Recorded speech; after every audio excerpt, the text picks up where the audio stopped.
предоставляется Ияду Youghar, председателю Международного Черкесского совета США. Good day, ladies and gentlemen. I'm here from the United States of America as a Circassian who has been doing it for so many years. I came to this conference because of the importance of this conference. So, just to follow on my dear brother, comment, why the mountain people?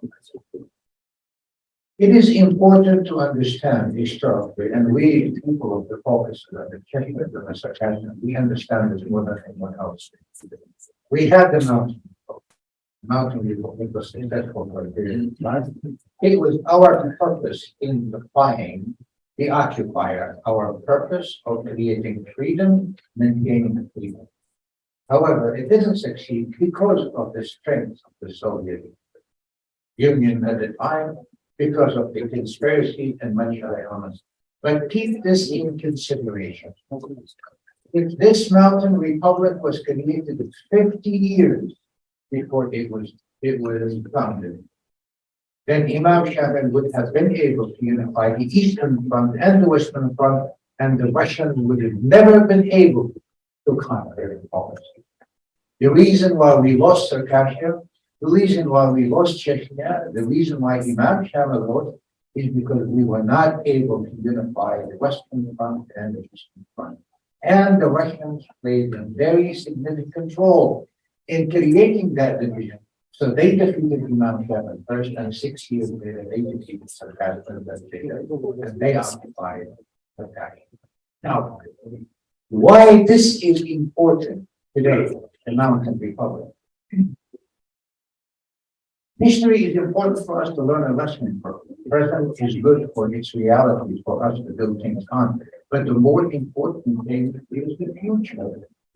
If Russia falls today, and this is the talking Russian industry and the Western world, and the many conferences today in the world that will talk about the disintegration of the Russian Federation. They are falling.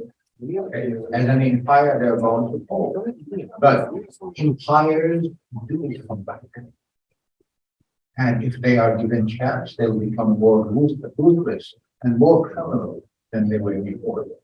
Our interest today is creating a situation that not only gives freedom, not only gives dignity, but also somehow preserve and guarantee certain methods and certain strategies that if Russia intends to come back as an evil empire, they will not have access to the coast of Circassia. And remember this, please, this is very important.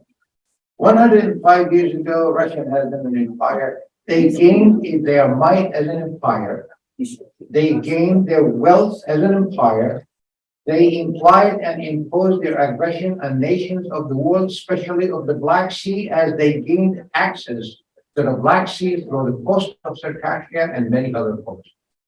Today, if we have a unified North Caucasus extending from Circassia all the way to Chechnya and Ичкерия and that's done, this is the one guarantee that we could say that Russia as an evil empire will not come back to this Black Sea. And if they don't come back to the Black Sea, the only way for them is to go back to Moscow and become Muscovite again. And that's what will happen. But we would have to do the calculations today in order to make sure that there is no Russian comeback to our Black Sea. If the Black Sea of Circassia is secured, if the Black Sea of Abkhazia is secured, of Georgia, of Crimea and Ukraine is secured, Russians will not be able to come back, and Russia will die as an empire, and they will go back up again. They will not be evil anymore. They will change their status of evilness into something different. I don't know what it is, but whatever it is, I don't care. But we have to have the Caucasus united, the North Caucasus united, nations who suffered from the aggression of the Russian Empire, the Russian Federation, and the Soviet united. In that sense, in our people among Circassians, it's very difficult to raise the awareness that Circassians should be united. It's difficult to raise the awareness that Chechens should be united. because of the Russian influence, propaganda, long, many years in diaspora life, so much difference in the historical circumstances today than they used to be before. We need to raise the awareness among our people, so this way our people rally around our leaders, rally around our cause, and the only way to do this is to bring to their attention and to make them understand the atrocities of the Russians and the Soviets and the Tsars of Russia against our people. One important element in this, and I could tell you this with a great sense of conviction, recognizing the Circassian genocide and the Chechen genocide is one step that is absolutely necessary to rally our people behind our leadership so we can form the unity we need to have in order to defy Russia and keep maintaining the peace, not only in the Caucasus, but in different nations around the Black Sea.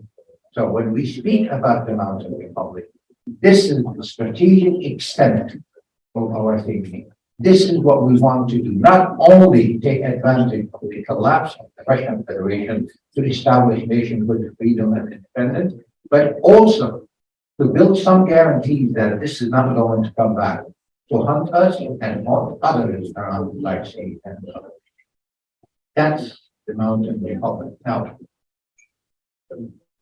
by historical ways of saying things that many of you probably do understand the tragedy of Circassia, but they really don't know to what extent. Circassia is the country is about 55 to 60,000 kilometers when Russians took over Circassia and destroyed it and destroyed its people. They came to a nation of 2.5 million people, and they completely destroyed about 80% of that population, and they sent the rest of them on the roads of exile to different countries where we are losing our identity. We have a window of about 25 years. If we are not able to reconstruct our identity in connection with our land, in cooperation with our Chechen brothers, then we stand a chance of losing everything as Circassians, and that we are not able to do. Recognizing the Circassian genocide with rare awareness, the most important thing among our people, so we can build on this in a strategic way in order to advance into the future. Along those lines, Georgia is the only country in the world today that recognizes Circassian genocide, because Georgia also is an open country have the records, the military records, the military archives written by Russian generals and officers, how they had conducted the destruction of Circassia and Czechia and others. It's written and signed by the government. We took these documents, we brought it to the European Parliament, and the European Parliament recognized that Circassian genocide, and we built on that to oppose the Sochi Olympics, and we built the momentum among our people to start establishing the Circassian national movement. But that national movement cannot be only for Circassia. It will have to be in unification, in cooperation, in building some type of a strong unity in the nation, so we can defy Russia. And if anyone wants to prove how we defied Russia, we fought Russia for 101 years, the longest war in their history, the bloodiest they with 2 million soldiers in order to occupy the North Pole. And eventually they occupied it. We fled, we went outside, and we are fifth generation, fourth Circassian generation, Circassians all over the world. We're not giving up. We want to reform the nation.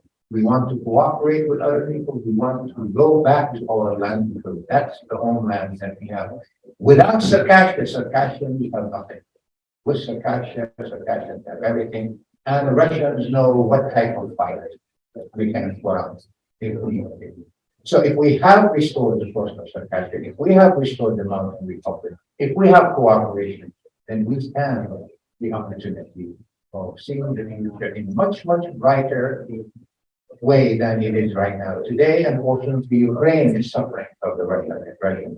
Today is standing tall. Ukraine is standing tall. It's defending its border. It's taken a heroic stand. Everyone in the world knows about this. Everyone in Washington, D.C., and New York City, and parts of the United States, they know that Ukraine will prevail. Every single American I've talked to in the United States of America, they support Ukraine. The support for Ukraine in the United States of America was unbelievable in the past 2 years. And the reason is they are the defenders of they are standing up for the biggest evil person or entity in the world that harassing everyone in the world. Along those lines, we were able in New York City to build some type of mechanism to show support to Ukraine. So we gathered together and we built something that we called at the time, and we still have it, the American European Solidarity Council. And it existed, it consisted of Ukrainians, Circassians, Crimean Tatars, Estonian, Lithuanian, Georgians, and Polish.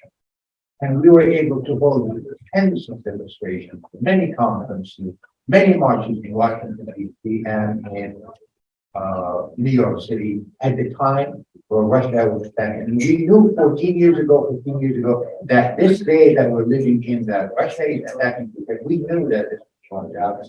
And that was the inspiration we had at the time. We are looking to have the heroes of the world today in Ukraine without any question. This is out of the question, but everybody's wanting it. And we are very proud of it. We need the help in Ukraine. We need the help of our leaders. But today, I'm just like to give us a chance to be unified, to be united behind this something. And that will guarantee not only our future, but the guarantee the future of other nations, including Ukraine and Crimea and Poland and many different countries. If we have the ability to build that momentum, that strategic, geographical, geopolitical momentum in the North Caucasus, we are very safe. You are very safe. If we don't have it, empires do come back. And if they come back, it's going to be a disaster. Along those lines, I heard the authorities, whoever they are in Ukraine, to recognize the Circassian genocide, recognize the Circassian right, recognize the Circassian right of repatriation, help us build our nation outside and inside our offices, work with us in forming the so-called the Mountain Republic. I acknowledge the leadership today of the Republic of Chechnya, Chechnya, the Republic of Ичкерия, as a sole representative of the nation that is able and capable and will be able to lead us and its own people into the beautiful dreams that we have of unity, freedom, and achievement in the future to prevent evil from coming back to us. With that, I'd like to conclude with my thanks to everybody attending, and I hope to see you all in the United States of America.